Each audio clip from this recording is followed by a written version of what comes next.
영광의 박수를 다시 한번 올려드리겠습니다.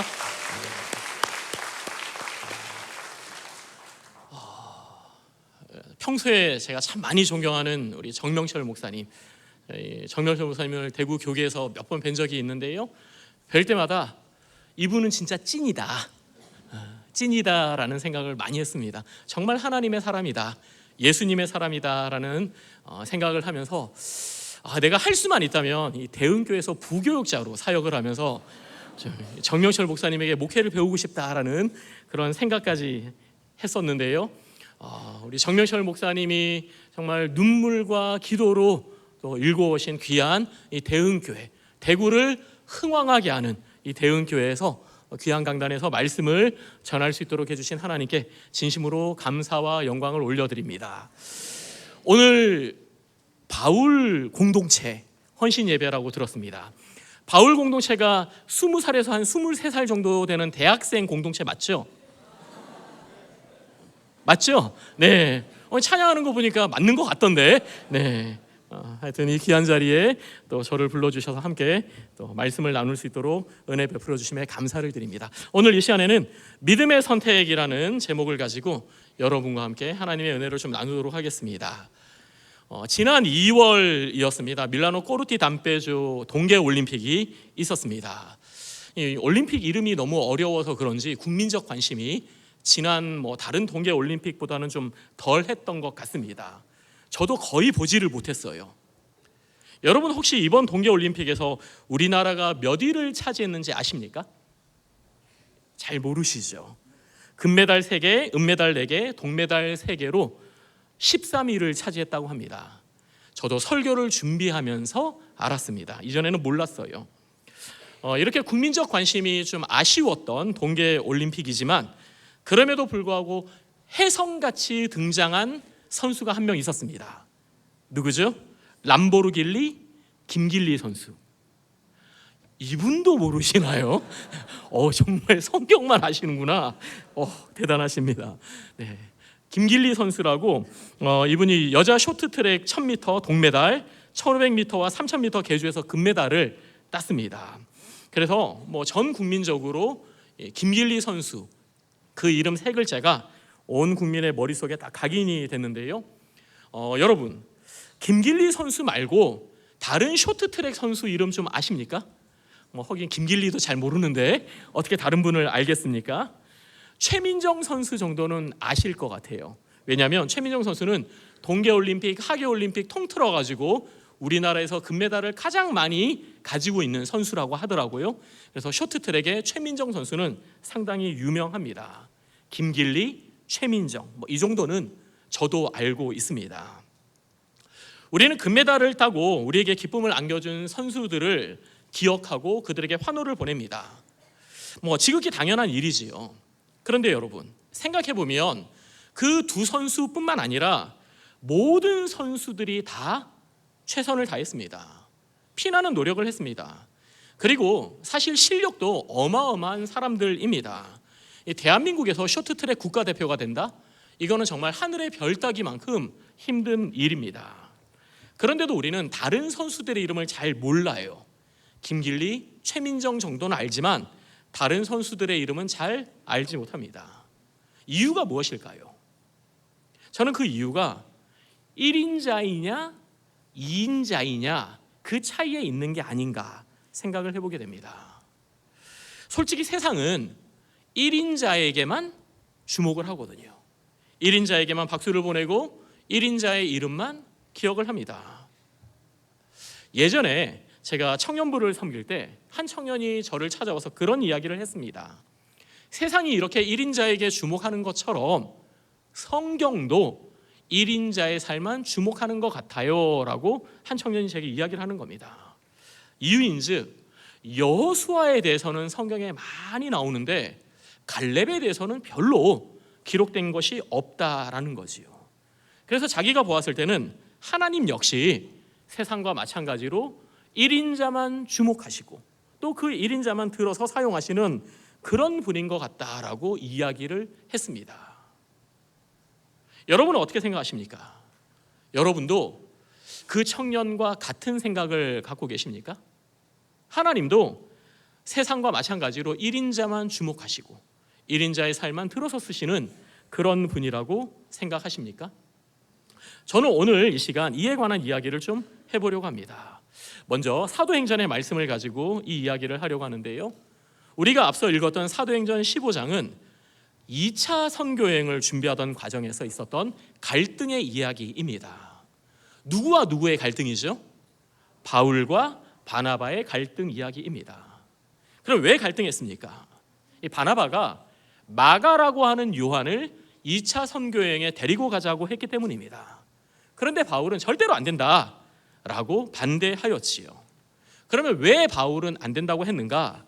이 1차 선교여행 때 있었던 사건 때문인데요, 안디옥 교회는 바울과 바나바를 선교사로 파송하면서 수행원으로 이 마가 요한을 함께 보냈습니다.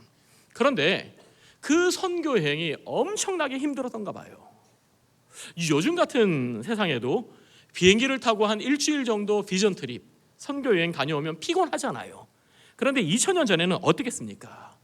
이 어린 요한에게 있어서 선교 여행은 너무나도 힘들었던 겁니다. 집 생각도 나고 엄마 생각도 나고, 그래가지고 이 밤빌리아라는 곳에 이르렀을 때 요한이 그냥 집으로 돌아와 버렸습니다. 그런 이력이 있었기 때문에 바울은 그런 정신 상태로 무슨 선교를 하겠느냐, 이 요한을 2차 선교 여행에 데리고 갈 수 없다라고 말했던 것입니다. 하지만 바나바는 그래도 한 번 더 기회를 주자라고 이야기를 했던 것이지요. 여러분은 바울과 바나바, 이 두 사람 중에 누가 옳다고 생각하십니까? 바울이 이런 말을 하고 바나바가 이런 제안을 한 데에는 나름의 이유가 있었습니다. 특별히 그들이 지금까지 어떠한 삶을 살았는지를 보면 알 수 있는데요, 우선 바울을 생각해 보면 바울은 엄격한 유대교 집안에서 태어나서 어린 시절부터 철저하게 율법을 배우면서 자랐던 사람이었습니다. 우리가 잘 아는 것처럼 난지 8일 만에 할례를 받은 것은 물론이고 그냥 어릴 때부터 율법을 철저하게 배우면서 어떻게든 그 율법을 지키고자 부단히 애를 썼던 사람이 바로 바울이었습니다. 바리새인 중에 바리새인, 모든 일에 열심히 특심이었던 사람입니다. 그런 바울이 다메섹으로 가던 도중에 누구를 만나요? 예수님을 만났어요. 예수 믿는 사람을 잡아 죽이려 가던 그 길에 예수님을 만나게 된 겁니다. 엄청난 빛 가운데 찾아오신 예수님을 만나게 되었습니다. 그리고 그의 인생이 180도 변하게 되었지요. 여러분, 바울의 인생의 방향이 180도 바뀌었지만 그렇다고 해서 그의 기질과 성향은 달라지지 않았습니다. 마찬가지로 그는 열심히 특심이었습니다. 예수님에게 완전히 올인한 인생을 살았습니다. 복음 전하는 일에 목숨을 걸었던 사람들입니다. 그런 바울이었기 때문에 이 나약해 빠진 요한을 다시 데려가고 그에게 기회를 주는 것은 있을 수 없는 일이라고 생각을 했던 겁니다. 그러면 바나바는 어떤 사람입니까? 성경을 찾아보면 바나바에 대한 이야기는 별로 없습니다. 안디옥 교회 지도자 중 한 사람이었고 그의 본명은 요셉이었다라는 정도가 그를 설명하는 전부인데요, 이 바나바는 이름이 아니었습니다. 본명이 아니었어요. 별명이었습니다. 그러면 왜 바나바의 별명이 바나바였는가? 그 바나바라는 뜻이 위로의 아들이었거든요. 그러니까 이 바나바가 교회에서 사람들을 너무 잘 위로해줘서 사람들이 그를 위로의 아들, 위로의 아들이라고 불렀던 겁니다. 바나바는 F였습니다. F. 네. 바울은 완전 T. 그냥 T가 아니라 T. 바나바는 F. 그러니까 두 사람이 그런 이야기를 한 거예요. 바울은 안 된다, 바나바는 된다. 여러분, 이러한 바나바의 이력 가운데 정말로 중요한 사실이 하나 있는데요, 그것은 바로 바울을 개런티했던 사람이 바나바였다라는 겁니다. 바울이 다메섹 도상에서 회심하였을 때 초대교회 지도자들은 아무도 바울을 믿지 않았습니다. 당연한 것이 어제까지만 해도 예수 믿는 사람을 잡아 죽이겠다고 하던 바울이 오늘 갑자기 나 예수님 만났어요, 나 예수님 믿어요, 나도 여러분과 같이 살고 싶어요, 이러면 그걸 누가 믿어주겠습니까? 이거는 페이크다, 우리를 속이는 계략이다 라고 생각을 한 것이요. 그런 바울을 만나서 그의 진정성을 확인하고 바울을 개런티해 주었던 사람이 바나바였습니다. 무슨 이야기입니까? 신구약 성경을 통틀어서 예수님 다음으로 위대한 인생을 산 바울, 1인자 중에 1인자로 보이는 그 바울이 바나바라는 사람이 없었다면 기독교 역사상 그 얼굴을 드러내지 못했을 수도 있다라는 것을 이야기하고 있는 겁니다. 이렇게 바나바는 참 중요한 사람이었다라는 것이지요. 자, 그렇다면 마지막으로 오늘 사건의 원인이 된 요한은 어떤 사람입니까? 요한은 우선은 바나바의 조카였습니다. 그리고 앞서 말씀드린 것처럼 안디옥 교회가 첫 번째 선교를 파송했을 때 중도 하차한 아주 좋지 못한 이력이 있는 사람이 바로 요한입니다. 누가 보아도 3인자 정도 되는 인생을 산 사람이 요한이다라고 할 수 있는데요. 그럼에도 불구하고 우리가 이 요한을 무시할 수 없는 것은요, 이 요한이 마가복음의 저자이기 때문입니다. 오늘 보면 37절에 뭐라고 적혀 있지요? 바나바는 마가라 하는 요한도 데리고 가자고 하나. 네, 요한이 바로 마가복음을 기록한 마가였습니다. 여기서 잠깐 우리 그리스도인이 알아야 하는 상식, 제가 퀴즈로 한번 내보고 싶은데요. 우선 난이도 별 1개짜리 가장 쉬운 질문부터 드려보겠습니다. 성경은 모두 몇 권이죠? 66권. 모르는 분이 아무도 안 계신 것 같아요. 3, 9, 27. 구약은 39권, 신약은 27권. 66권입니다. 그러면 난이도 별 2개짜리, 구약 성경 가운데 가장 먼저 기록된 책은 뭘까요? 너무 쉽죠.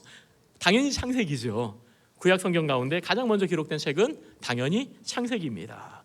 그럼 이제 난이도 별 5개짜리로 넘어가서, 그렇다면 신약 성경 가운데 가장 먼저 기록된 책은 뭘 것 같으세요? 그럴 줄 알았습니다. 네. 많은 분들이 마가복음이라고 이야기할 줄 알았는데 아닙니다. 데살로니가 전서가 가장 먼저 기록된 책입니다. 데살로니가 전서는 주후 50년경에 기록이 되었고, 여러분들이 방금 대답한 마가복음은 주후 65년경에 기록이 되었습니다. 우리가 생각했을 때는 당연히 복음서부터 기록될 것 같은데 사실은 그렇지가 않은 거예요.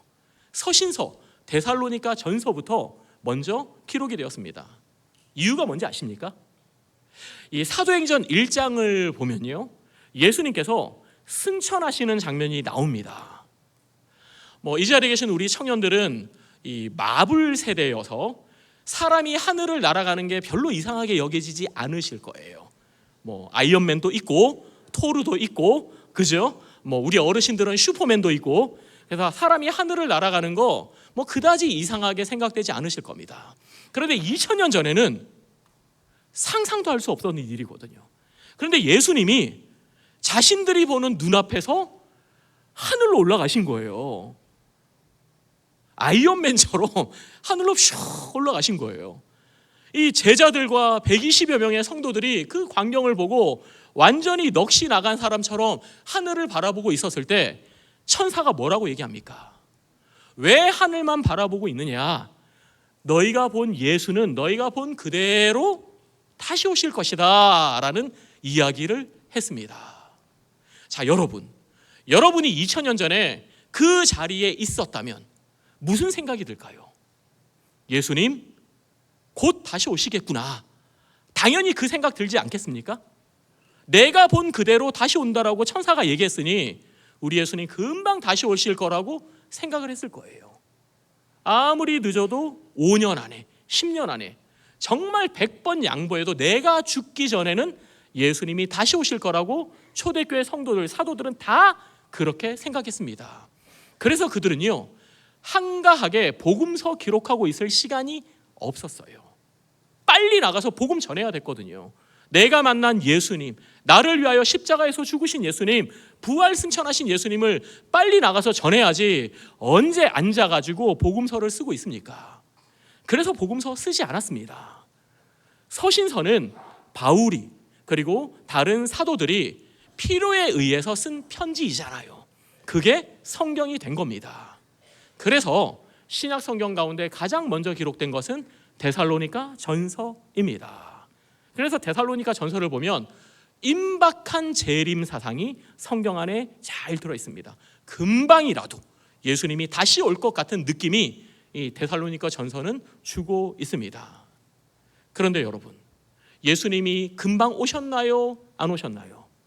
2000년이 지난 지금도 아직 예수님은 다시 오시지 않으셨습니다. 그 사이 어떤 일이 있었죠? 앞서 이야기한 사도들이 한 사람 한 사람 세상을 떠나는 거예요. 이러다가 예수님의 행적을 아는 사람이 다 세상을 떠나면 큰일 나겠구나 라는 그런 두려움이 생겼을 때 마가가 성령의 충만함을 받고 가장 먼저 기록한 책이 마가복음입니다. 그러니까 오늘 본문에 나오는 이 마가라 하는 요한이 없었다라면 우리가 성경을 통해 예수님을 만나기가 어려웠을 수도 있다라는 것이지요. 자, 여러분, 오늘 본문에 3명의 사람이 나오잖아요. 바울, 바나바, 마가라고 하는 요한. 이 3사람 중에 누가 1인자이고 누가 2인자입니까? 바울만 1인자이고 다른 바나바나 요한은 2인자이고 3인자인 겁니까? 절대로 그렇지가 않다라는 겁니다. 사실은 모두 다 1인자입니다. 하나님 앞에서 3사람 모두 다 넘버원이에요. 다만 그들의 부르심이 달랐을 뿐입니다. 하나님이 맡기신 소명의 자리가 달랐을 뿐입니다. 그런데 우리는 솔직히 자꾸만 이 바울이 그래도 1인자가 아닌가라는 생각을 하거든요. 오늘 바울 공동체잖아요. 혹시 대흥교회 마가 공동체, 바나바 공동체 혹시 있습니까? 네, 거 봐요. 네. 우리는 무슨 일을 해도 좀 바울처럼 폼나게 이름이 좀 알려지게, 그래서 사람들이 봤을 때도 우와 대단하다, 하나님 보시기에도 정말 잘했다, 뭐 이런 일 하고 싶어하는 게 우리들의 마음입니다. 뱀의 머리가 될지언정 용의 꼬리는 안 되고 싶은 게 우리들의 마음이다라는 것이지요. 우리 앞서 목사님이 저를 소개시켜 주시면서 저의 이제 과거를 이야기해 버리셨는데요. 저는 대학교에서 성악을 전공했습니다. 그래서 한때 저의 꿈은 오페라 가수였습니다. 네. 재수를 할 때 있었던 일입니다. 재수생 시절 서울대학교 선교단체 형들이 사는 그 집에서 제가 같이 꼽사리 껴서 재수생의 신분으로 살고 있었는데요. 그때 이 서울대학교 영어교육과 박사과정을 하고 있는 가장 나이 많은 형이 저에게 물어봤어요. 형준아, 너는 꿈이 뭐야? 왜 노래해? 라고 물어봤습니다. 저는 기다렸다라는 듯이 제 꿈을 이야기했습니다. 형, 저는 세계적인 성악가가 될 겁니다. 세계적인 성악가가 돼서 오페라 시드니 하우스에서 시드니 오페라 하우스에서 예. 설교를 지금 4번째 하니까 살짝 헷갈려요. 네. 시드니 오페라 하우스에서 독창회를 할 겁니다. 그래서 모든 레파토리를 오페라 아리아로 부르고 마지막에 주기도문으로 찬양을 하면서 하나님께 영광을 올려드릴 겁니다 라고 이야기를 했어요. 네, 몇몇 분들이 벌써 이렇게 고개를 끄덕끄덕 하시는데, 이런 반응이 당연한 반응이잖아요. 이런 얘기를 들으면 그래 형준아, 너 꿈이 정말 멋있구나, 형이 너의 꿈을 응원한다, 기도해 줄게, 이렇게 말해야 되잖아요. 그죠? 그런데 그 형이 뭐라고 했는지 아십니까? 형준아, 네가 말하는 그 영광이 정말로 하나님의 영광이니 아니면 너의 영광이니? 라고 말하는 겁니다. 지금 생각해보면 그 형도 T였던 것 같아요. 그런데 저는 그때 정말 아무 말도 할 수 없었습니다. 뒤통수를 한 대 얻어맞는 느낌이었습니다. 왜냐하면 그 형의 말이 사실이었거든요. 하나님의 영광, 하나님의 영광 말은 했지만 사실은 그게 다 제 영광이었거든요. 내가 잘나 보이고 싶고 내가 유명해 보이고 싶고 내가 성공하고 싶은 그 마음이 99.9%고 하나님의 영광은 한 0.1% 정도 살짝 끼워 놓은 것이 솔직한 저의 마음이었습니다. 여러분, 우리는 어릴 때부터 신앙생활을 하다 보면 참 많이 듣는 말이 하나 있습니다. 아주 귀가 닳도록 듣는 말이 하나 있습니다. 그게 바로 하나님께 영광입니다. 하나님께 영광 돌리는 삶을 살아야 해. 너는 커서 하나님 영광 받으시는 사람이 되어야 돼. 이런 말을 정말 많이 듣습니다. 어떻게 해요? 성공해서 유명한 사람이 되어서 돈을 많이 벌어서 그래서 하나님께 영광을 돌리라는 말을 우리는 참 많이 듣고 자랍니다. 그렇다면 여러분, 도대체 무엇이 하나님의 영광일까요? 정말로 우리가 돈을 많이 벌고 유명해지고 어떻게라도 성공해야지만 그래야지만 하나님이 영광을 받으시는 겁니까? 만약에 그렇지 못하면 하나님이 영광을 받지 못하시는 건가요? 여러분, 우리 하나님은 영광이 부족한 분이 아니십니다. 우리 하나님의 영광이라는 것이 늘 2% 부족한데 막 우리가 애쓰고 노력해서 뭔가를 이룬 다음에 그 부족한 2%를 채워드려야지만 하나님이 짠 하고 영광 받으시는 그런 분이 절대로 아니세요. 사도행전 17장 24절 25절 말씀입니다. 우주와 그 가운데 있는 만물을 지으신 하나님께서는 천지의 주제시니 손으로 지은 전에 계시지 아니하고 또 무엇이 부족한 것처럼 사람의 손으로 섬김을 받으시는 것이 아니니 이는 만민에게 생명과 호흡과 만물을 친히 주시는 이심이라. 아멘. 뭐라고 말씀합니까? 하나님은 뭔가가 부족한 분이 아니시라는 겁니다. 뭔가가 부족해서 사람이 손으로 섬겨드려야 되는 그런 분이 아니라고 분명하게 성경은 말하고 있습니다. 그렇습니다, 여러분. 하나님은 나의 행위, 나의 업적과 전혀 상관없이 완전하게 영화로우신 분이십니다. 아멘. 영원부터 영원까지 영광 그 자체이신 분이 바로 우리가 믿는 하나님이십니다. 그러기에 우리는 사실 그 하나님의 영광을 위해서 뭘 할 수 있는 게 없어요. 여러분이 아르바이트 해가지고 한 돈 10만 원을 벌었어요. 그걸 가지고 내가 10만 원 벌었으니 삼성의 이재용 회장을 만나서 이 돈을 좀 드려야겠다. 표가 날까요? 티가 날까요? 그거 받은들 그 사람의 삶이 바뀝니까? 전혀 상관없잖아요. 마찬가지로 우리가 뭘 해서 하나님을 더 영화롭게 해드리고 더 영광스럽게 만들어드리는 건 없습니다. 하나님은 그 자체로 완벽하게 영화로우신 분이십니다. 그러게 하나님은 우리에게 뭘 요구하지도 않으십니다. 이런 사람이 되라, 저런 사람이 되라, 돈을 많이 벌어라, 유명해져라, 세상에서 최고가 되라, 이런 말 하지 않으십니다. 다만 한 가지, 하나님이 원하시는 것은 우리가 믿음의 선택을 하기를 원하십니다. 오늘이라는 시간 속에서 하나님이 원하시는 일, 하나님이 바라시는 일, 그것을 믿음으로 선택하기를 원하십니다. 우리가 오늘 말씀을 나누면서 두 곳의 성경 말씀을 읽었는데요, 룻기가 바로 그 증거입니다. 여러분, 룻이 누굽니까? 룻은 이방 여인이었습니다. 모압 여자였어요.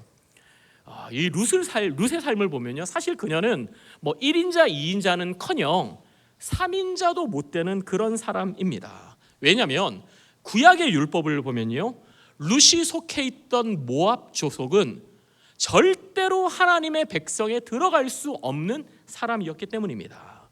신명기 23장 3절을 제가 새 한글 성경 버전으로 좀 읽어드리겠습니다. 암몬 사람이나 모압 사람은 여호와께로 모인 무리에게 들어오지 못하도록 하십시오. 그들의 10번째 세대 후손이라도 여호와께로 모인 무리에 영원에 이르도록 들어오지 못하게 하십시오. 무슨 얘기입니까? 룻의 민족 모압 사람은 10년이 지나도 20년이 지나도 100년 1000년이 지나도 하나님의 백성이 될 수 없다라고 율법에서 다 정해놓았던 겁니다. 그런데 그런 모압 여자였던 룻이 하나님의 백성이 되었습니다. 그것도 그냥 백성입니까? 아니요. 다윗의 증조 할머니가 되었습니다. 예수님의 육신의 조상이 된 거예요. 여러분, 어떻게 이러한 일이 가능했습니까?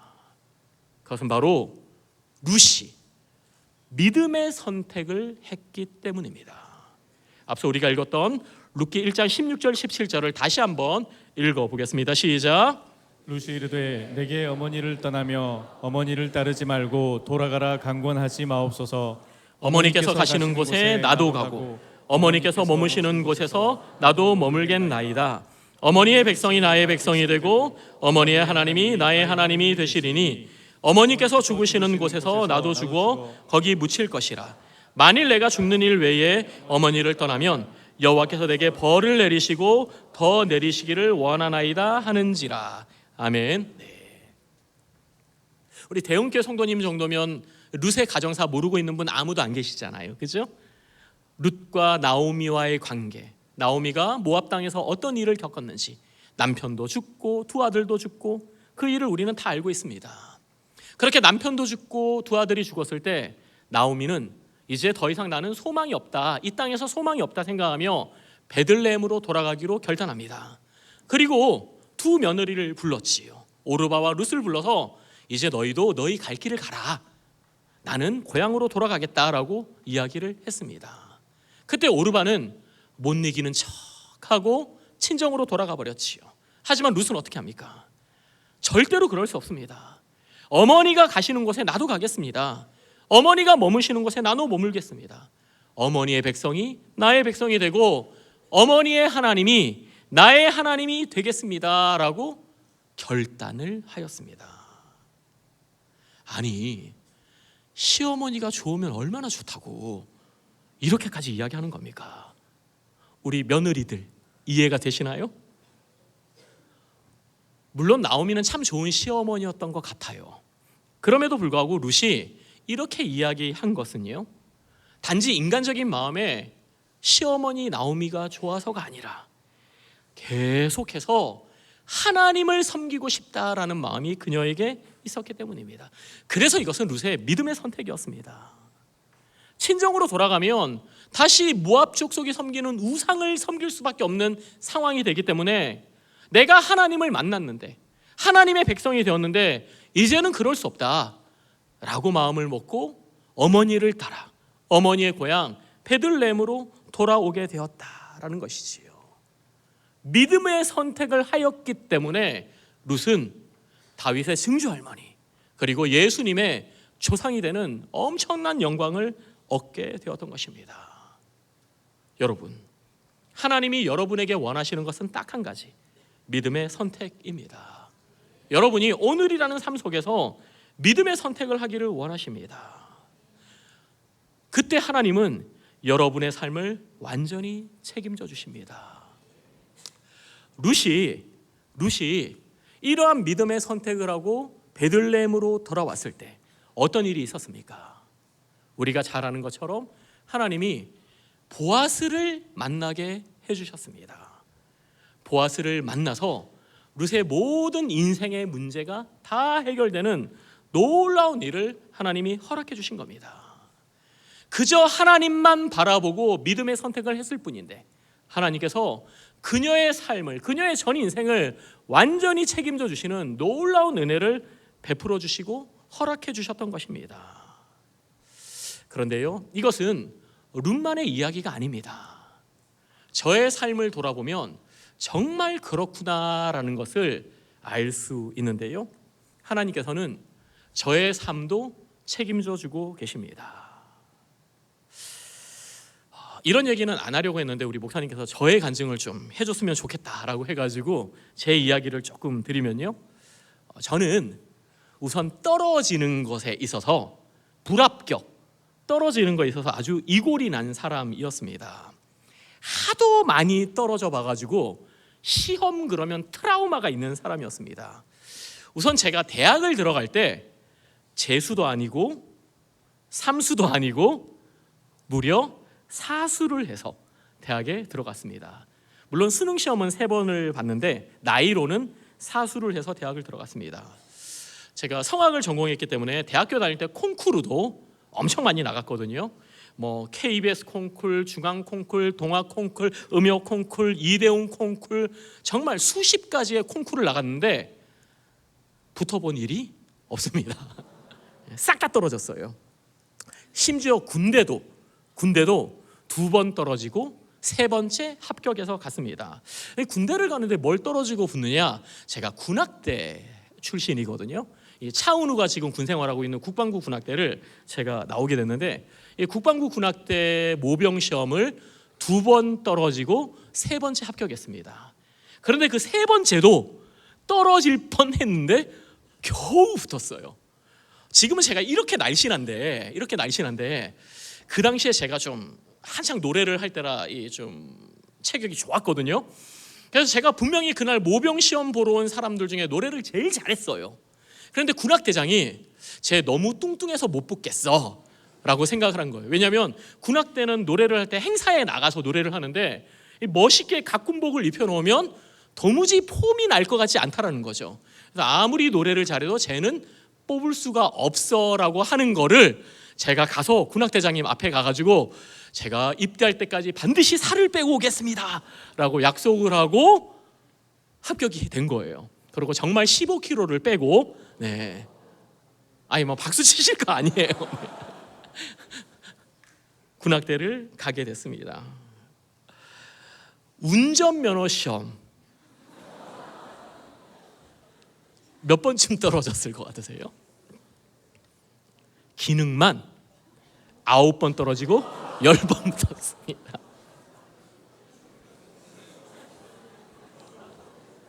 운전면허 시험 9번 떨어지면요, 그 원서 뒤에 붙이는 인지 붙일 데가 없어요. 더 이상 붙일 데가 없습니다. 뭐 제가 어쩌다가 기능에서 9번 떨어지고 10번째 붙게 됐는지는 궁금하시면 이제 나중에 저를 따로 찾아오시면 제가 자세하게 말씀드리겠습니다. 여러분, 이 정도면 시험에 대해서 트라우마가 생길 법도 하지 않습니까? 그죠? 그런데 신학교는 어떻게 됐을까요? 한 번에 붙었습니다. 단번에 합격했어요. 처음으로 단번에 된 것이 신학교 입학 시험입니다. 사실 앞서 말씀드린 것처럼 세계적인 성악가, 오페라 가수의 꿈을 내려놓고 목회자가 되기까지 참 쉽지 않았거든요. 10년 넘게 하나님과 이렇게 저렇게 밀당을 했습니다. 왜 그게 쉽지 않았느냐? 저는 좀 노래를 늦게 시작했습니다. 고등학교 2학년 때 학교에서 가창시험을 보는데 음악 선생님이 너 목소리 좋다, 노래 한번 해봐라 라고 해서 성악 공부를 시작했는데요, 사실 뭐 저희 집안 형편이 좋아서 제가 노래 공부를 한 건 아닙니다. 저희 아버지는 트레일러 운전 기사셨습니다. 학교는 고등학교밖에 나오지 못하셨고, 제 고향이 포항인데 이 트레일러 운전, 포항제철 옆에 있는 포스코 옆에 있는 회사를 다니시면서 트레일러 운전을 하셨어요. 체중은 평생 50kg, 키는 160. 그 왜소한 분이 트레일러 운전을 하는 게 보통 힘든 일이 아니었죠. 그리고 저의 어린 시절 아버지에 대한 기억은 항상 이틀에 한 번 들어오시는 아버지. 왜냐하면 늘 출장을 가셨기 때문입니다. 트레일러에 큰 철근을 싣고 뭐 평택으로, 서울로, 인천으로 출장을 가시고 거기서 하룻밤 주무시고 다음날 집에 오시는 거예요. 그러면 출장 가시면 어디서 주무시느냐? 항상 차 안에서 주무셨습니다. 출장비를 아끼기 위해서. 회사에서 주는 그 출장비를 모아가지고 이제 저랑 형을 공부시키기 위해서 그렇게 이제 하신 분이 저희 아버지십니다. 그런데 저희 아버지가 그렇게 고생해서 번 돈으로 제가 노래 공부를 했는데, 저는 고등학교 3학년 때 늦게 노래를 시작했는데 고등학교 3학년 때 이 노래에 대한 실력이 좀 있는 것처럼 보이니까 고등학교 3학년 때 주말마다 포항에서 서울로 레슨을 다녔거든요. 고등학교에서 1시에 수업이 끝나면 불이 나게 포항공항으로 가서 비행기를 타고 서울에 갑니다. 그리고 도착해서 토요일에 레슨 한번 받고 그 다음에 앞서 이야기한 그 형들 집에서 하룻밤 자고 다음 날 레슨을 한 번 더 받고 주일날 밤에는 고속버스를 타고 내려왔습니다. 이러한 생활을 고등학교 3년 1년 동안 한 거예요. 그렇게 열심히 노래를 공부했는데 서울대학교 시험을 봤는데 떨어졌어요. 당연히 붙을 줄 알았는데 떨어진 겁니다. 그래서 재수를 했지요. 재수를 하고 난 다음에 또다시 서울대학교 시험을 봤는데 또 떨어졌어요. 재수하고 난 다음에는 이제 경희대학교와 서울대 두 군데 시험을 봐서 경희대학교는 합격하고 서울대는 떨어졌습니다. 그리고 이제 저는 경희대학교를 입학을 해서 다니게 됐는데요. 소통 전문가이신 김창옥 선생님 다 아시죠? 예, 김창옥 씨가 제 대학 입학 동기입니다. 경희대 입학 동기인데 그렇게 이제 경희대를 다니다가 경희대학교 2학년 때에 서울대학교 한 교수님이 이제 진행하는 마스터 클래스 음악 캠프에 제가 일주일 동안 참여하게 됐는데 그 교수님이 저를 너무 좋게 본 거예요. 최근에 본 테너 중에 가장 좋은 소리를 가졌다.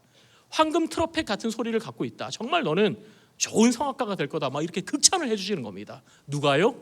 서울대학교 교수님이. 그래서 그 음악 캠프가 끝나는 마지막 날에 제가 교수님 앞에 무릎을 딱 꿇고 이야기를 했습니다. 선생님, 제가 입시를 다시 봐서 서울대학교를 오면 그때 저를 제자로 받아주시겠습니까? 라고 했더니 교수님이 그래, 오면 받아주지 이러시는 거예요. 그래서 저는 정말 애정을 가지고 다니던 경희대학교 1년 6개월을 다녔으니 얼마나 애정이 있었겠어요. 그 친구들에게는 나 군대 간다 라고 거짓말을 하고 짐을 싸서 신림동에 하숙집을 얻고 그때부터 수능 공부를 다시 시작한 겁니다. 그리고 석 달 수능 공부하고 입시를 봐서 서울대학교를 시험을 봤는데 이번에는 붙었을까요? 떨어졌을까요? 제가 아까 말씀드렸잖아요. 그때는 붙었다고. 합격을 했는데 그냥 합격한 게 아니라 수석으로 합격을 한 거예요. 과수석으로 서울대학교를 입학을 하게 됐습니다. 부모님이 정말 저를 어렵게 공부시키시고 저는 수석으로 서울대학교 성악과를 들어가고 그리고 앞서 이야기한 것처럼 콩쿠르에서 1등을 하면 군대 면제가 되기 때문에 대학 3년 동안 열심히 콩쿠르를 나가고 그렇게 노래 공부를 했지요. 그러니 이 노래에 대한 미련이 얼마나 컸겠습니까? 그런데 사실 제가 노래 공부를 시작한 것은요, 본래 저의 꿈이 목회자였거든요. 노래 공부를 시작하기 전에 저는 목회자가 되는 꿈을 가지고 있었습니다. 그때 이제 노래 공부를 하면서 어머니도 그렇고 저도 그렇고 나중에 목사가 되어서 찬양을 잘하면 얼마나 좋겠느냐, 성도들에게 얼마나 은혜를 끼칠 수 있겠느냐라는 마음으로 성악 공부를 시작했는데 노래를 하다 보니까 생각보다 노래를 잘하게 되고 또 그렇게 대학을 가게 되고 하다 보니까 이 목회자에 대한 꿈은 저기 멀리 가버리게 되었던 것입니다. 그래서 저는 하나님이 저를 몇 차례 군대에 있을 때도 서울대학교 찬양선교단 활동을 할 때도 여러 차례 저를 목회자로 부르시고 콜링하신 시간이 있었는데 저는 그때마다 요나처럼 하나님의 뜻을 거부하고 계속해서 아닙니다, 저는 오페라 가수 할 거예요, 성악가 될 거예요 이러면서 하나님의 뜻을 따르지 않고 있었지요. 그러다가 이제 대학교를 다 졸업하고 유학을 준비할 때였습니다. 미국 유학을 준비할 때 이제 그 당시 제가 섬기고 있던 서울에 있는 충신교회 청년부에서 유학을 준비하는 과정에 리더 훈련을 함께 받게 됐는데요. 저는 그때 저의 리더에게 그런 이야기를 했어요. 형, 나 이제 내년에 유학 갑니다. 리더 훈련 받아봐야 리더가 될 수 없는데 뭐하러 리더를 훈련을 받습니까? 저 유학 준비해서 내년에 미국 유학 갈 거니까 저 그냥 리더 훈련 안 받겠습니다 라고 이야기를 했거든요. 근데 그때 그 리더가 저에게 얘기를 하는 거예요. 그래 형준아, 갈 때 되면 가라. 하지만 지금 훈련 받는 거 얼마나 좋으냐. 훈련 받고 뭐 그다음 하나님 뜻이 어디 있는지 모르니까 우선 훈련 받고 때가 돼서 유학 가도 되니까 훈련을 받으라 라고 이야기를 하더라고요. 그래서 저는 그때 그 형의 말에 설득이 돼서 리더 훈련을 받게 됐어요. 유학을 준비하면서 함께 리더 훈련을 받았습니다. 그렇게 리더 훈련을 다 받고 마지막 날 이제 리더가 된 사람들, 리더가 수료한 사람들이 모여서 함께 예배를 드리는데요, 제 인생 가운데 가장 강력한 성령의 임재를 경험한 거예요. 이전에도 성령의 충만함을 경험하고 성령 세례도 받은 경험이 있었지만 이렇게까지 강력한 성령의 임재를 경험해 본 적이 없었던 겁니다. 정말 머리에다가 누군가가 뜨거운 기름을 붓는 것처럼 온몸이 불덩이처럼 뜨겁게 타오르는데, 그때 저의 귀에 하나님의 음성이 들렸어요. 너무나도 분명한 하나님의 음성이 들렸습니다. 그 음성은, 형준아, 너는 왜 네 마음대로 다 계획하고 이것이 내 뜻이면 되고 내 뜻이 아니면 안 되게 해달라고 기도하니? 나는 더 이상 네가 그러지 않았으면 좋겠다 라고 말씀하시는 겁니다. 그게 무슨 얘기였느냐? 리더 훈련 석 달을 받는데 그 훈련의 커리큘럼을 따라가고 기도하고 예배하는데 제 마음 가운데 계속 불편함이 있는 거예요. 성령께서 근심하는 게 느껴지는 겁니다. 유학 가면 안 될 것 같은, 오페라 가수가 되면 안 될 것 같은 성령의 근심이 제 마음 가운데 느껴지는 거예요. 하나님이 나를 목회자로 부르셨다라는 그 마음이 계속해서 생기는 겁니다. 그래서 제가 기도했거든요. 하나님, 하나님의 마음이 뭔지 제가 좀 알 것 같은데 전 자신이 없습니다. 그래서 일단 유학 갈게요. 유학 가는 거 시험 준비해보고 합격하면 오페라 가수가 되는 게 하나님 뜻이고, 떨어지면 그때 가서 신학교 가도 늦지 않지 않습니까? 저 그럴 테니 저 그냥 이렇게 하겠습니다라고 계속해서 기도하면서 리더 훈련을 받고 있었던 겁니다. 하나님은 그것이 하나님이 기뻐하시는 일이 아니라는 것을 가르쳐 주셨던 거죠. 그런 마음으로 불순종하는 것이 아니라 하나님은 기꺼이 순종함으로 신학교 가고 목회자가 되는 것을 하나님이 원하신다라는 것을 분명하게 가르쳐 주셨습니다. 그래서 저는 그 너무나도 거부할 수 없는, 부인할 수 없는 하나님의 음성을 듣고 하나님의 말씀을 듣고 준비했던 모든 유학의 과정을 다 내려놓고, 사실 제가 테이프 오디션도 합격했거든요.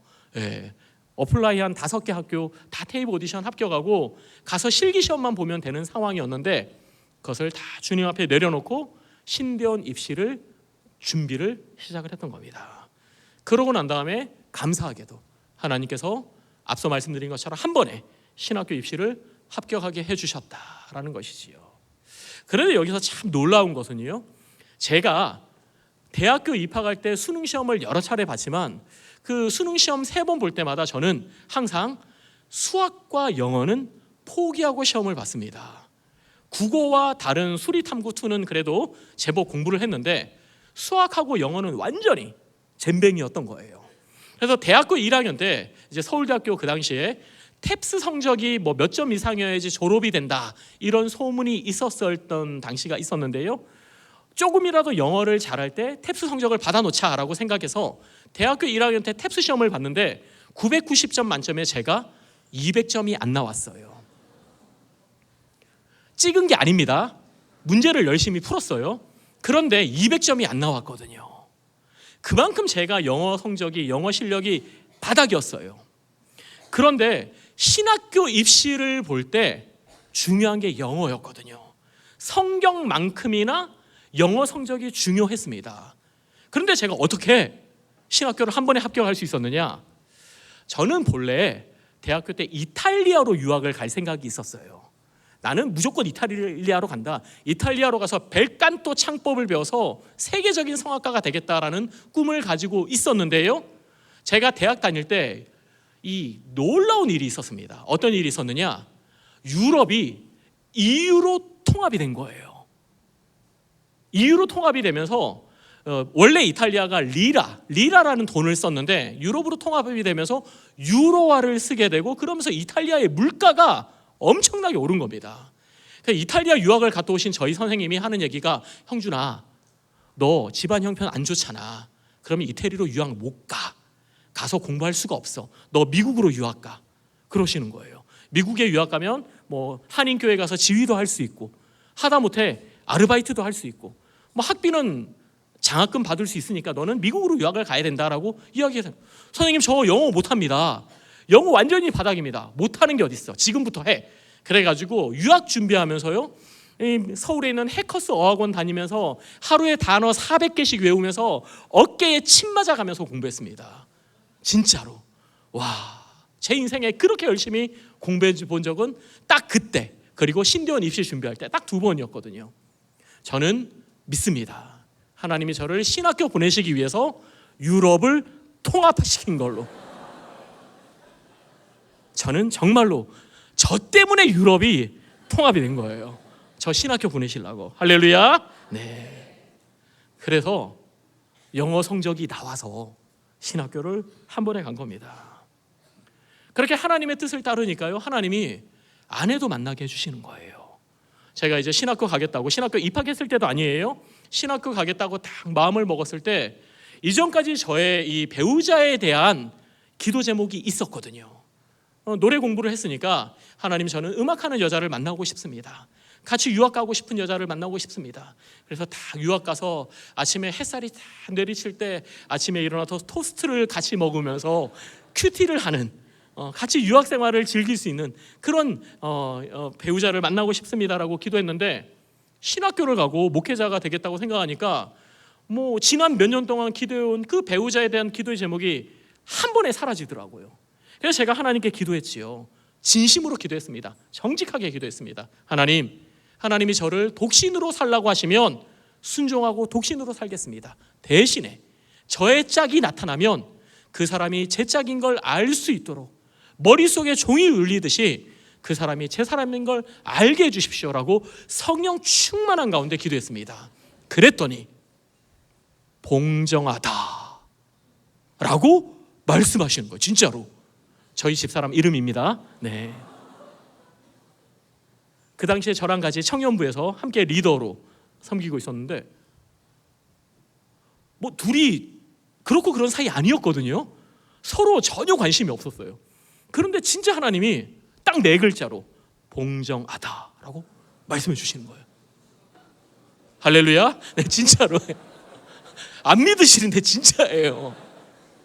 그래서 하나님의 은혜로 저보다 키 큰 자매를 만나 결혼해서 행복하게 아이 3 낳고 잘 살고 있습니다. 그리고 앞서 제가 대학 다닐 때 서울대학교를 수석으로 입학했음에도 불구하고 콩쿨 나갈 때마다 떨어졌잖아요. 그런데 신학교를 가서 신대원 3학년 때 설교대회를 나갔는데, 설교대회는 또 하나님이 우승하게 해주시는 거예요. 장신대 설교대회에서 우승을 하고, 또 그 다음에 이제 저의 모교회였던 충신교회에서 전도사, 부목사로 계속해서 사역하다가 2년 6개월 전에 이 대구 내단교회 담임 목사로 부임하게 되었습니다. 저는 이렇게 정말 이 시작이 어디에서 있었던가라고 생각을 해본다면요, 앞서 말씀드린 것처럼 미국 유학을 준비하고 있을 때 저의 리더가, 그래 유학 갈 때 가더라도 오늘 리더 훈련 받아봐. 그때 가서 무슨 일이 있을지 모르는 거잖아 라고 했던 그 말에 순종하였던 것, 단순하게 믿음의 선택을 하였던 그때 하나님이 이와 같은 큰 은혜를 허락해 주셨다라고 저는 생각합니다. 그래서 부목사로 사역할 때, 충신교회에서 부목사로 사역할 때 너무 감사하더라고요. 지나온 삶을 돌아보니 너무너무 감사해서 하나님 앞에 새벽 기도회 때 물었어요. 하나님, 도대체 제가 뭔데? 저는 신앙의 1세대인데 우리 아버지 어머니가 뭐 저를 위해서 쌓아놓은 기도가 많은 것도 아닌데 도대체 제가 뭔데 이렇게 저를 사랑해 주시고 이렇게 저의 삶에 큰 은혜를 베풀어 주십니까? 라고 기도하는데 하나님이 그런 말씀을 주셨습니다. 아브라함이 모리아 산에서 이삭을 바쳤던 것처럼 내가 나에게는 이삭과 같은 성악가, 오페라 가수의 꿈을 하나님 앞에 내어드렸을 때, 그 믿음의 선택을 하였을 때 하나님이 그것을 가장 기쁘게 받으시고 나의 삶을 책임져 주고 계신다라는 그 마음을 저에게 부어주셨습니다. 우리 사랑하는 대흥교회 성도 여러분, 하나님이 우리에게 원하시는 것은요, 믿음의 선택입니다. 내 뜻, 내 마음을 고집하고 내 방향대로 가는 것이 아니라 정말로 하나님이 나에게 원하시는 일이 무엇인지, 오늘 내가 하나님 앞에서 어떠한 삶을 살아야 하는지 그 믿음의 선택을 하기를 원하십니다. 우리가 그 믿음의 선택을 하면 하나님이 책임져 주십니다. 필요하다면 유럽까지 통합시켜 버리시는 거예요. 우리가 믿음의 선택을 하면 하나님이 우리의 인생을 반드시 책임져 주십니다. 바라기는 오늘 이 자리에 있는 우리 바울 공동체 청년들 그리고 대흥교회 성도님들 모두 다 그날 하나님이 허락하시는 그 뜻 가운데서 믿음의 선택을 하시고 하나님이 책임져 주시고 하나님이 베푸시는 그 은혜의 삶을 기적 같은 삶을 살아가시기를 주님의 이름으로 축원드립니다. 기도하겠습니다. 하나님 아버지, 오늘 부족한 종을 통해서 하나님을 증언하게 하심에 감사를 드립니다. 살아계신 하나님, 언제나 우리와 함께 하시는 하나님, 그 하나님이 오늘도 우리를 향하여 주목하고 계십니다. 특별히 오늘 헌신을 다짐하는 우리 바울 공동체 청년들을 향하여 주목하고 계십니다. 하나님의 살아계심을 보여주시며 그 하나님 바라보며 오늘 믿음의 선택을 하라고 말씀하십니다. 하나님, 이 마음이 우리 바울 공동체 모든 청년들에게 그리고 대흥교회 모든 성도들에게 가득하게 하여 주시옵소서. 하나님의 뜻을 따르며 하나님의 뜻을 이루어드리는 복된 삶을 살아가는 우리 대흥교회 모든 성도님들 다 되게 하여 주시옵소서. 예수님의 이름으로 기도드립니다. 아멘.